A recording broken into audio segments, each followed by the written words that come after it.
اس کے لیے آگے 12 پیٹرن ہیں. چلے سب سے پہلے حذف ایک ایسا عمل، ڈلیشن کو اردو میں حذف کہتے ہیں. حذف ایک ایسا عمل ہے کہ ہم زندگی کے کسی واقعہ یا تجربہ میں سے گزرتے ہوئے ایک خاص حصہ پر توجہ دیتے ہیں اور باقی کو کلی طور پر نظر انداز کر دیتے ہیں. جیسے آپ نے ابھی کیا، جیسے ہم نے بھی کیا، کچھ چیزوں کو نظر انداز کر دیا.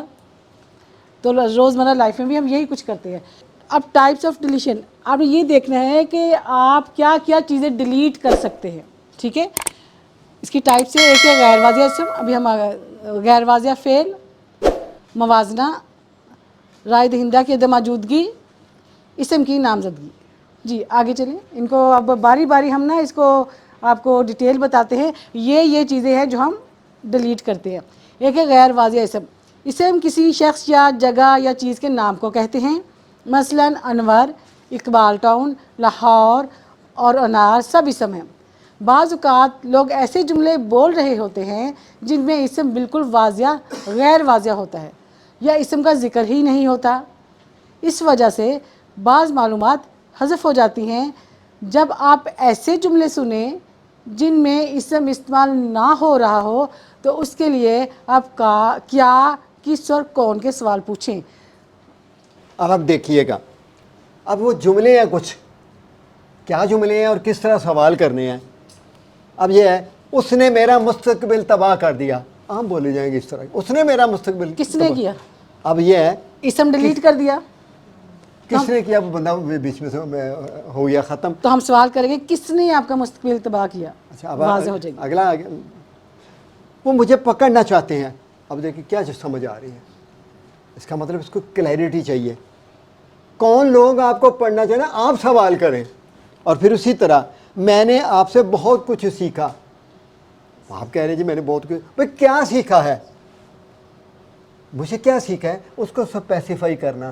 یہ کیا ہو رہا ہے، اس میں اسم مطلب کہ مسنگ ہے. چلیے آگے. اسی طرح سے غیر واضح فعل، بسا اوقات جملوں میں فعل واضح معنی نہیں دے رہا ہوتا. بظاہر جملے میں فعل کا علم تو ہو رہا ہوتا ہے مگر فعل کی اضافی خوبیوں کا کچھ اندازہ نہیں ہوتا. ایسے غیر واضح فعل کے لیے کہ معنی کو واضح کرنے کے لیے کس اور کیسے کے سوال پوچھے جائیں.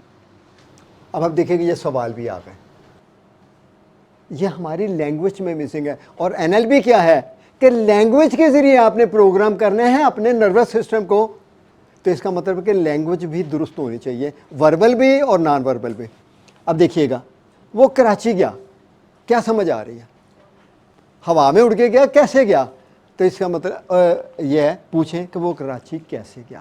فار ایگزامپل، اس نے خود کو زخمی کر لیا. اور اگلا ہے، اس نے خود کو کیسے زخمی کیا، کیسے، کون.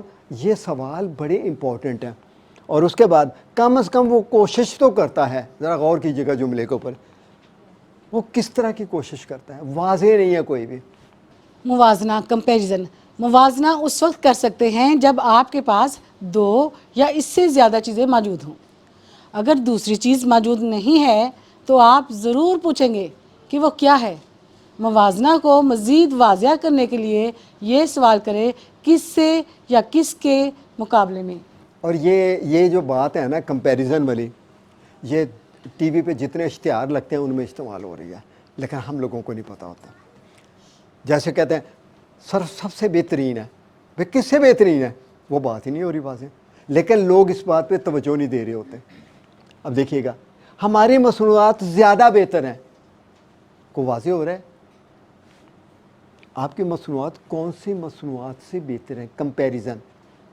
اور یہ خاص طور پہ ایڈورٹیزمنٹ میں یہ جو کمپیریزن والا بڑا استعمال ہوتا ہے. آپ غور کیجئے گا آج کے بعد جو ٹی وی پہ اشتہار لگ رہے ہوتے ہیں. اب ہمارا اسکول کارکردگی کے لحاظ سے بہتر ہے، آپ کا اسکول کارکردگی کے لحاظ سے کس اسکول سے بہتر ہے، پھر آپ کو صحیح واضح پیغام ملے گا. اور پھر اس کے بعد ہونڈا موٹر سائیکل بہتر ہے. اب دیکھیں غور کرنے کو جواب مل رہا ہے، نو. جب تک کہ آپ سوال نہیں کر رہے ہونڈا موٹر سائیکل کس موٹر سائیکل سے بہتر ہے. اب یہ کیا ہے کہ کمپیریزن بھی جب کسی سچویشن میں ہو رہا ہوتا ہے تو اس میں مسنگ انفارمیشن ہوتی ہیں. ان مسنگ انفارمیشن کو، اور خاص طور پہ NLP پریکٹیشنر کے لیے بڑی ضروری ہے. عثمان، اس کو جاننا, اس کو ڈھونڈنا اور نکالنا بڑا ضروری ہوتا ہے. بعض اوقات رائے دہندہ کی عدم موجودگی. بعض اوقات ہم ایسا جملہ سنتے ہیں جس میں رائے دینے والے کا نام موجود نہیں ہوتا, اور یہ جملہ ایک دوسرے کو آگے سے آگے منتقل کرتے چلے جاتے ہیں, یہ جانے بغیر کہ یہ رائے کس شخص نے دی ہے, حالانکہ یہ جاننا ضروری ہوتا ہے یہ کس کی رائے ہے. اب آپ دیکھیے گا اس کو کلیریفائی کیسے کرنا ہے ہم نے. اب دیکھیے گا آج کل زیادہ تر لوگ خود غرض ہیں. کون کہہ رہا ہے ہمیں تو کوئی, اور یہ ایسی باتیں آگے چلتی جائیں گی. وہ پیر صاحب نے کہا تو وہ پیر صاحب کی باتیں آگے چلتی چلی جائیں گی. کیوں کہا, کس نے کہا, کہ کوئی پتہ نہیں ہے. اور اس کا کون کہتا ہے, آپ سوال کریں کہ کون کہتا ہے. اور پھر ہے لوگوں کے رویے آج کل لچکدار نہیں ہیں.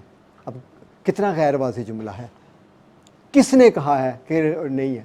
اور پھر اس کے بعد واٹس ایپ وقت کا ضیاع ہے.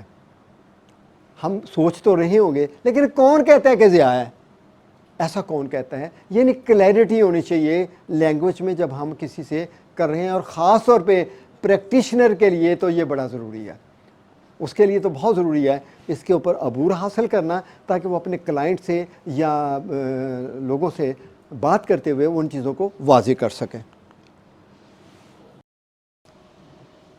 NLP میں نومنلائزیشن کا مطلب ہے ہم بات کرتے ہوئے ایسے الفاظ استعمال کرتے ہیں جو صرف ایک خیال یا جذبے کو ظاہر کرتے ہیں, جیسے عزت, تعلق, مایوسی وغیرہ.